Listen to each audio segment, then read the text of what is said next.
I think I might have another idea to throw into the mix of ways that we can move product today in the modern world. So at Respondology, we've created this thing that we call reply-based advertising. And in its essence, it's simple, right? It's putting ads in front of people the moment in time when they say they want something, which is really a basic concept, but there's a way to do it.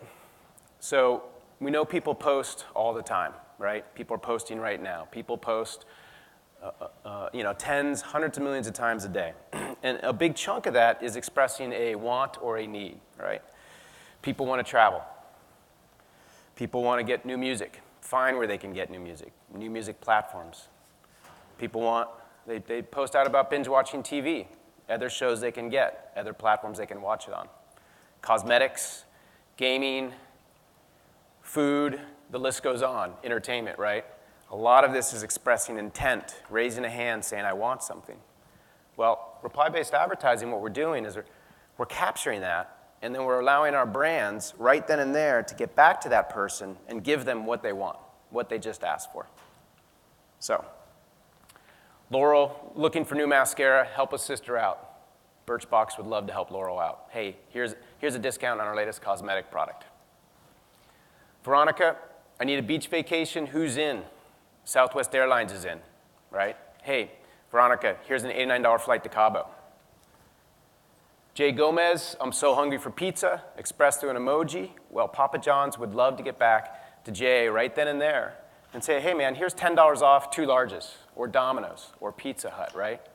And so what's happening here, even though data is amazing and essential and the future, there's another way to go, right? We're not putting an ad in front of somebody because they live in a demo bucket of a couple million people, or behavioral bucket with 20% lookalikes, or a social graph bucket. Those are awesome targeting techniques. But we're putting an ad in front of somebody because they just raised their hand and said they're hungry, or they want to travel. Pretty basic idea. And if you want to break this down, if you look at the response here, this copy, this is all pre-approved copy, right? Nobody's winging it. In reply-based advertising, the brand voice is important. Nobody should be customizing this, right? Pre-approved copy by the brand and the agency, and lots of different copy sets in the platform. So based on what somebody just posted out, the copy can be customized to them. So they get sort of a unique, customized experience based on what they just said. We think a little bit like it, we call it in the office AdWords for social media, right? Because you're really buying keywords and looking for people using those keywords anywhere in social media. So if I go into Google and type in John Madden 2017, clearly I'm in the market for that video game, and I would get an EA ad back or an Amazon ad back with John Madden 2017. Well, if I go and tweet out, hey, I'm a badass at John Madden 2016, I need to get my hands on 2017, it's the same thing, right? I'm raising my hand and saying, hey, I want to buy that video game right now. It's the same thing as going in and typing into your Google search engine. You're in market, the same EA ad, the same Amazon ad, whatever it might be, can come right back to that individual.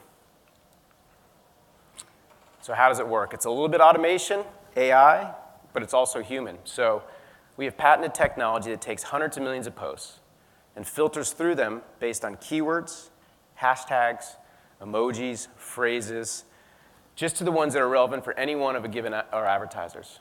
And then it surfaces up to a human layer. So we call these people responders. These are English-speaking, US-based, typically college students that we're crowdsourcing. So we're bringing that Uber-like crowdsourcing model into digital media operations. And after it gets to our technology, they read the post, and they look at it, and they can see the post, they can see the advertiser, and they can determine, hey, first off, is this really relevant?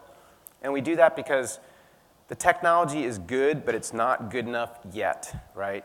Technology and software can't pick up on the nuances of like sarcasm or irony, hidden meaning, right? It just can't yet. It will one day. So to make it a relevant ad, you have to have human eyes on it. But also for brand safety, right? I mean, we've all been horrified at where some of our ads have run. I have been a media buyer, I've been a media seller for 20 years.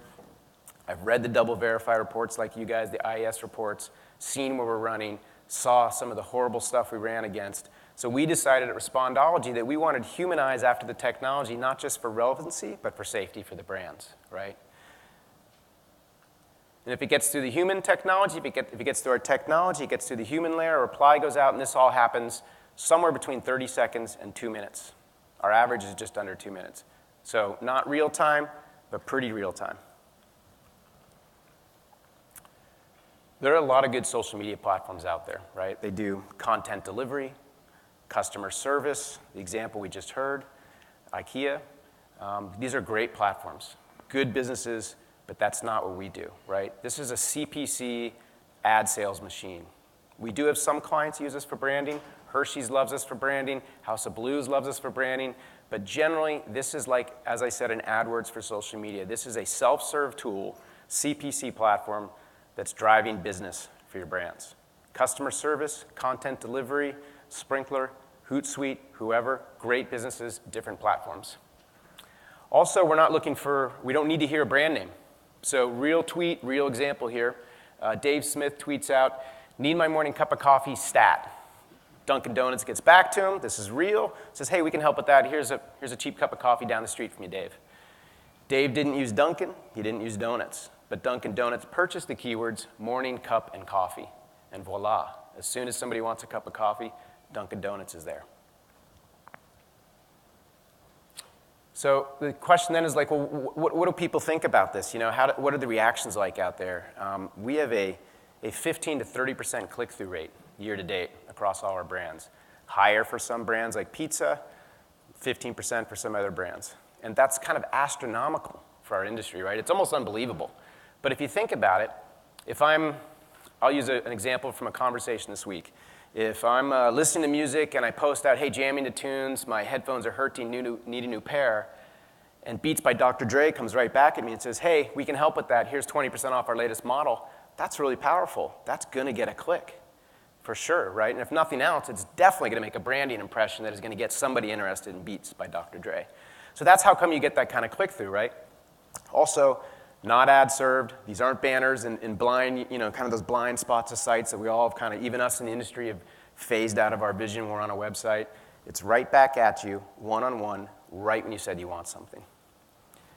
More than click-through, I love the retweets and likes percentage. 4% year to date of all the replies we send out get a retweet and a like. And if you think about that, we're all chasing 0.04% click-through rates on banners, and 4% of the people of the reply-based ads we've sent out have kind of given a thumbs up and said, "Hey, that ad was pretty cool. I support that. I like that. I retweet that." That's amazing, right? I mean, part of the battle we have is as humans, even in the industry, ads suck, right? But now, and a good place to wrap this up, is the vision of reply-based advertising. What we're trying to do at Respondology is not make them suck, right? So we as marketers need to push product for our brands. We need to get in front of people in all kinds of ways. But if we can actually make it so that we as humans get a benefit out of the ad, it's utilitarian to us, right? I need new headphones, Beats by Dr. Dre is there. I want to get away and get a beach vacation, Southwest Airlines is there. Suddenly the vision of great advertising starts to come into focus, right?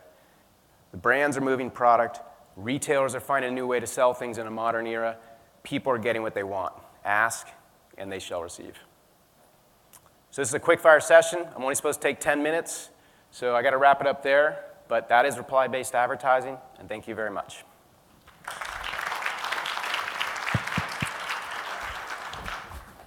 We actually have a little bit of time for Q&A if anybody wants to ask a question to Eric. Question. Oh, there we go. Fantastic. Ooh, wait for the mic. Wait for the mic, please. The question was, go ahead. How do you prevent being in the environment where the sentiment is bad? And they're complaining about Dunkin' Donuts and then you send them a Dunkin' Donuts ad. Two ways. First is you can put negative keywords into the platform, as many as you want. So you can choose all those keywords and say, man, if somebody posts out that, the simple form would be hate and donuts, but you could be a lot more elegant and savvy than that, they don't even get through our technology. Second is back to the human review, right? So let's just say something slips through and it doesn't use a negative keyword that we thought of already. The human is going to look at it and read it and see. And by the way, on that human review, they can read it and say, hey, this person is not looking to get a cup of coffee. This person is complaining about their latest Dunkin' Donuts experience, even if they don't use the wrong keyword.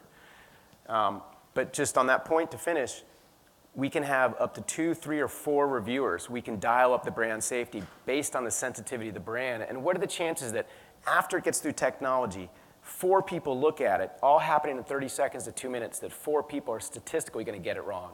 It's very, very low. So that's how. Out of time? Fantastic. Thanks so much, Eric. Jeff. Let's give it up for Eric Swain, Respondology.